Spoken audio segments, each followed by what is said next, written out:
Saya kecil juga saya aktivis di gereja, aktivis di pemuda Katolik, gitu. Saya aktivis, sangat aktif di gereja.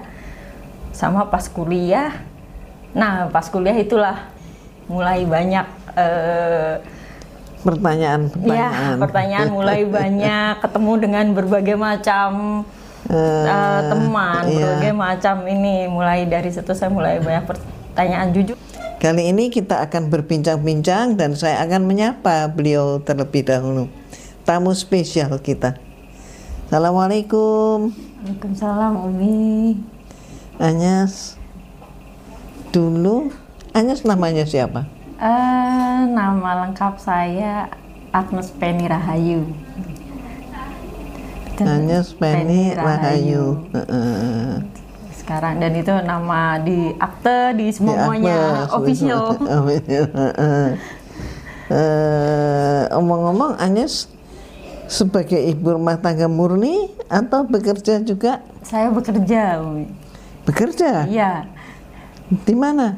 Saya bekerja di developer yang bangun mall sama apartemen di Tangerang. Oh, oke. Business woman. Budak korporat kalau istilah anak Gen Z sekarang. Sudah berapa lama bekerja? Saya Januari ini masuk tahun ke-20. Oh, luar biasa. Udah berkeluarga? Sudah, Umi. Suami? Oh, yang itu. Alhamdulillah. Iya. Omong-omong, Anyes Katolik atau Kristen dulu? Katolik, Umi. Suami? Suami Muslim. Suami Muslim. Jadi gimana? Apakah tertarik kepada Islam karena sayangnya pada suami? Jadi sebenarnya prosesnya itu struggle-nya udah agak panjang, Umi. Agak banyak, boleh tahu? Boleh.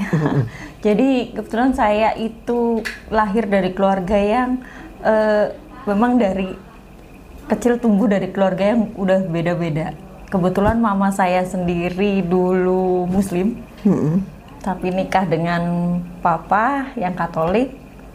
Kalau nggak salah saya umur 7 tahun, mama dibaptis secara Katolik. 7 tahun mama dibaptis. Iya, jadi mama Katolik, otomatis saya dibesarkan dalam keluarga Katolik. Cuman memang di keluarga saya itu kakek nenek dari mama itu Muslim sekali. Kebetulan kakek juga, mungkin kalau istilah sekarang marbotnya masjid ya, kakek itu. Jadi pengurus masjid yang kakek dari, sedangkan kakek yang dari papa Katolik. Ya, saya dibesarkan secara Katolik. Jadi untuk Muslim sendiri saya udah nggak asing dari kecil, walaupun saya ke gereja, tapi juga kadang ikut ke masjid, ikut nenek sholat raweh. Jadi kadang waktu kecil tuh nenek sholat raweh saya ditaruh di depannya ngeliatin gitu. Tes. Nenek taraweh berarti bulan apa itu? Nenek taraweh itu bulan Ramadan. Bulan Ramadan. Saya masih kecil, jadi memang udah nggak asing. Nah kebetulan ya saya kecil juga saya aktivis di gereja, aktivis di pemuda Katolik, gitu. Saya aktivis, sangat aktif di gereja. Sama pas kuliah, nah pas kuliah itulah mulai banyak pertanyaan mulai banyak, ketemu dengan berbagai macam teman, berbagai macam ini. Mulai dari situ saya mulai banyak pertanyaan. Jujur saya belajar banyak agama, sampai Tripitaka pun saya baca. Karena saya benar-benar suka membaca, jadi saya tuh sampai belajar. Saya baca ini gitu. Saya belajarin semua, saya muter. Nah, jadi struggle-nya di situ. Nah, terus banyaklah hal lah saya struggle macam-macam. Kebetulan dulu saya sebelum dengan bapak yang sekarang jadi suami maksudnya saya, suami? Ya, saya sebelumnya udah pernah nikah, tapi beda agama. Sama suami saya yang dulu Muslim, saya tetap di Katolik, jalan masing-masing. Tapi tanpa bermaksud untuk menjelekan suami saya yang dulu, dia pun bukan muslim yang taat. Jadi selama dalam nikah itu ya kita kayak jalanin masing-masing, tapi nggak ada yang taat. Saya di Katolik juga udah nggak taat, dia pun secara muslim nggak taat. Quote unquote udah kayak orang yang nggak ya percaya sama Tuhan ada, tapi tidak menjalankan syariatnya gitu. Dua-duanya saya pun nggak. Lebih parahnya lagi itu pas COVID. Nah pas COVID itu kan ke gereja susahnya kan sama mati tuh Umi kan, harus daftar lah inilah apa. Sedangkan saya surat-surat saya aja, surat krismanya saya di mana, surat baptis di mana, saya nggak terdaftar di wilayah manapun gitu kan. Jadi mau daftar ke sini aja, ibu terdaftarnya di mana, harus daftar ke ini, aduh harus cari ketua wilayah ini. Saya bilang saya kan cuma pengen berdoa gitu ya ke gereja, kok susah bener sih, saya bilang gitu kan.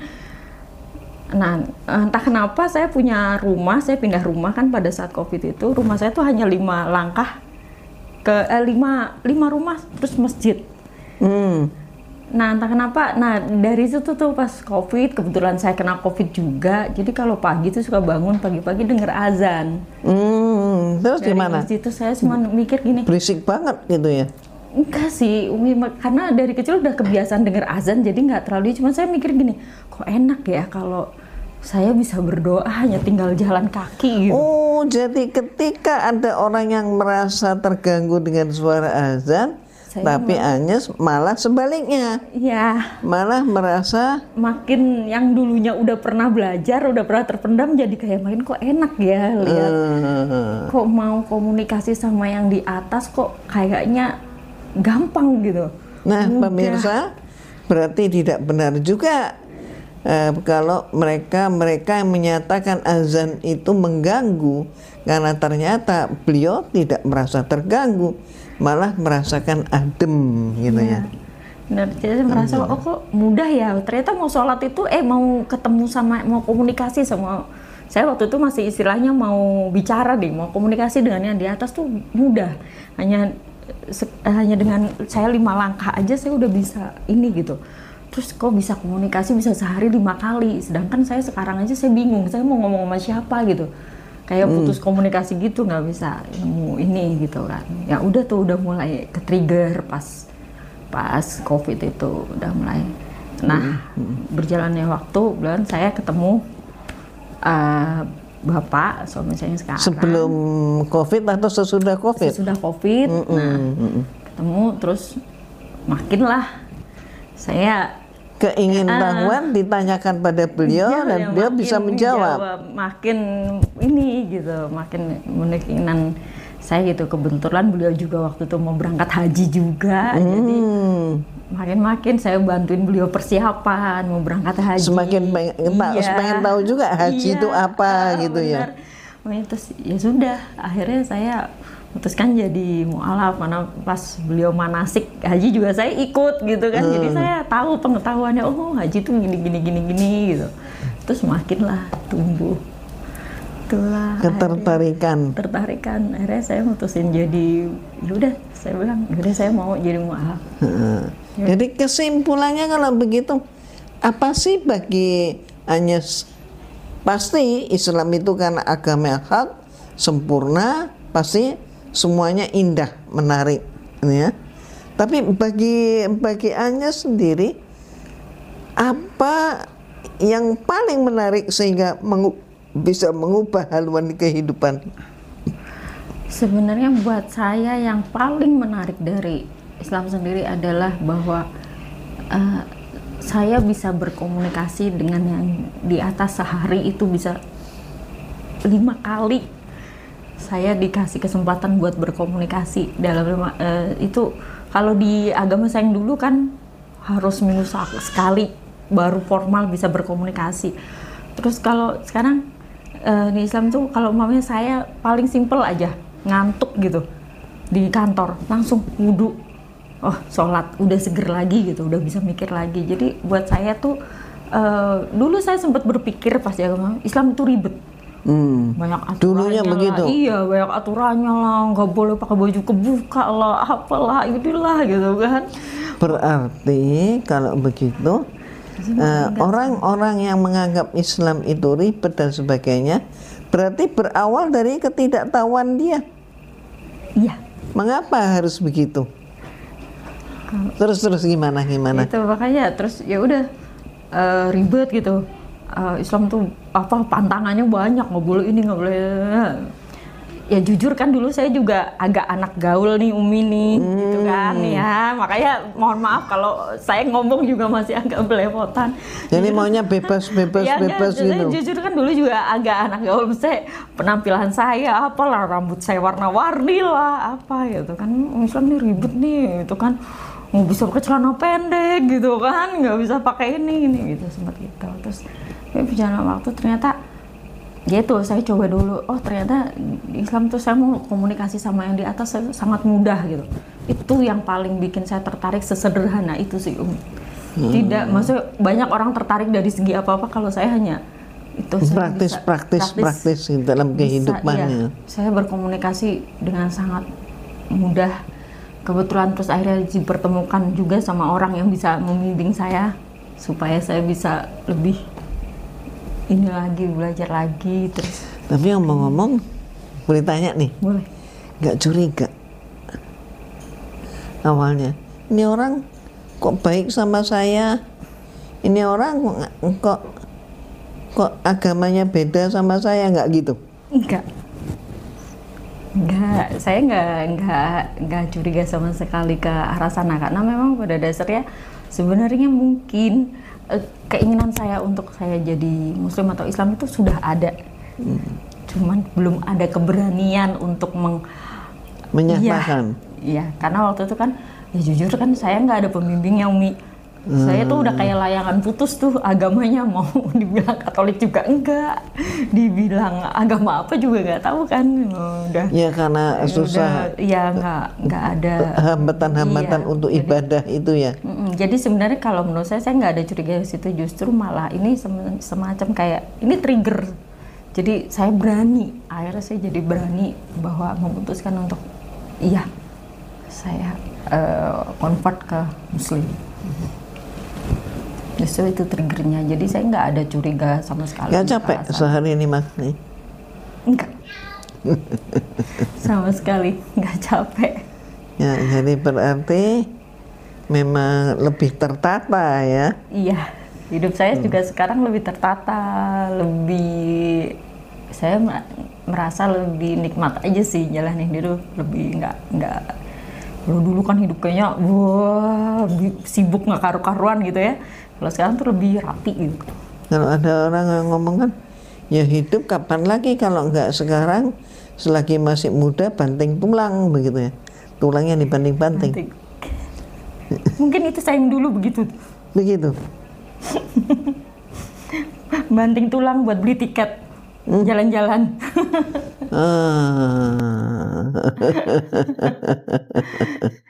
Sekarang enggak sih, sekarang udah lebih tahu. Jadi gimana? Kalau ada orang yang mengatakan, lah kan sama aja, agama kan semuanya sama, itu gimana? Kalau menurut saya sih, dulu saya pernah begitu juga. Menurut saya agama semua sama gitu. Yang penting saya percaya sama yang di atas gitu. Ternyata pada saat saya udah belajar, saya sudah lebih tahu lagi, lebih dalam lagi bahwa enggak sih, menurut saya dalam Islam ini tuh lengkap. Saya dapat semuanya, yang dimana saya nggak dapat di agama sebelumnya ataupun yang pernah saya pelajarin sedikit-sedikit itu sebelumnya. Bahwa benar-benar Islam itu agama yang benar-benar diturunkan dari Allah, semuanya lengkap di situ. Jadi Islam agama yang diturunkan dari Allah, semuanya. Maka disebut Islam agama yang hak. Nah, kalau begitu bagaimana dengan agama yang selain Islam, dengan yang dulu hanya pernah hidup di sana? Nah, itu dulu di agama yang saya sebelumnya, kebetulan saya orangnya memang agak open mind ya, jadi nggak terlalu fanatik. Pada saat orang nggak boleh, gereja melarang nggak boleh baca Da Vinci Code, Dan Brown, dilarang baca ini. Saya nggak, justru saya malah baca gitu. Saya ada apa sih sebenarnya? Nah dari situ saya udah mulai tuh, dari Dan Brown itu saya udah mulai, saya ini Dan Brown ini saya sandingin sama Alkitab, saya browsing. Oh, kok gini ya? Kok ditutupin ya gitu. Nah dari situ malah saya lebih ngulik lagi tuh. Saya cari buku-buku referensi yang lain akhirnya. Nggak cuma si Da Vinci Code ini aja, saya cari buku. Ada lagi yang kisah mengenai Maria Magdalena-nya sendiri. Ada, kan kalau di Dan Brown kan Maria Magdalena hanya sedikit. Nah saya akhirnya sampai dapat ketemu buku yang benar-benar nyeritain ini si Maria Magdalena sendiri. Ada beberapa buku yang lain lagi gitu kan. Dari situ saya udah termasuk perjamuan makan malam. Iya. Nah ini udah mulai, oh ternyata kok banyak yang nggak sinkron gitu, banyak yang loh sebenarnya ada, kok kenapa harus dihilangkan, kok nggak sinkron gitu kan.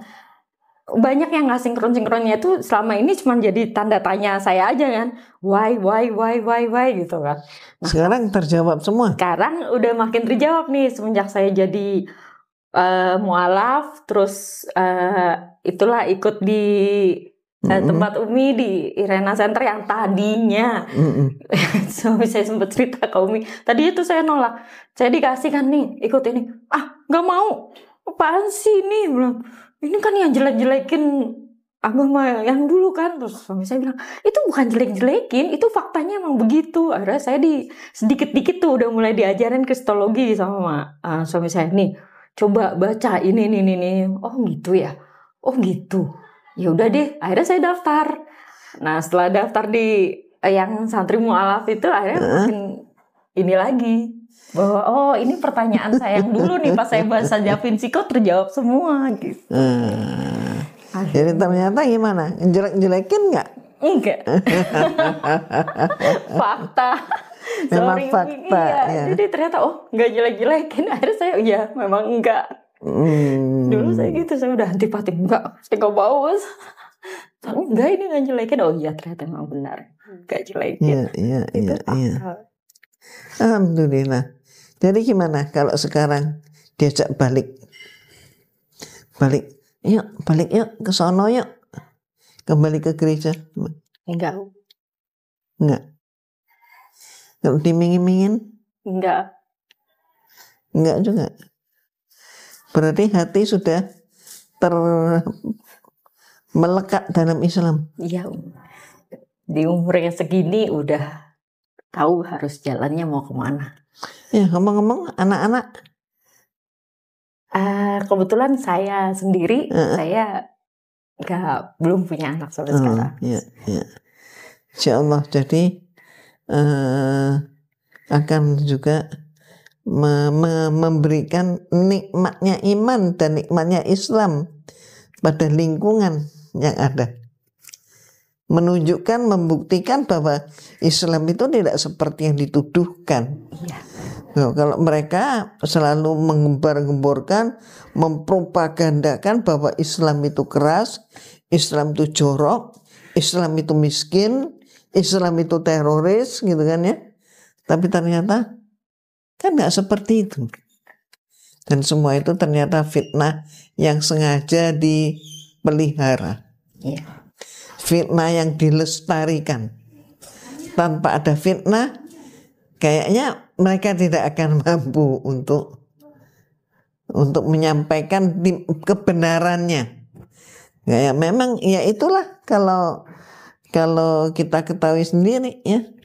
Jadi ada juga pengakuan dari pendeta yang masuk di sosmed juga, bahwa kalau mau berkenalan dengan agama yang benar-benar murni dari Allah, ya Islam ini satu-satunya. Ya. Ya ketika Islam dipelajari, artinya itu yang Umi ingin katakan.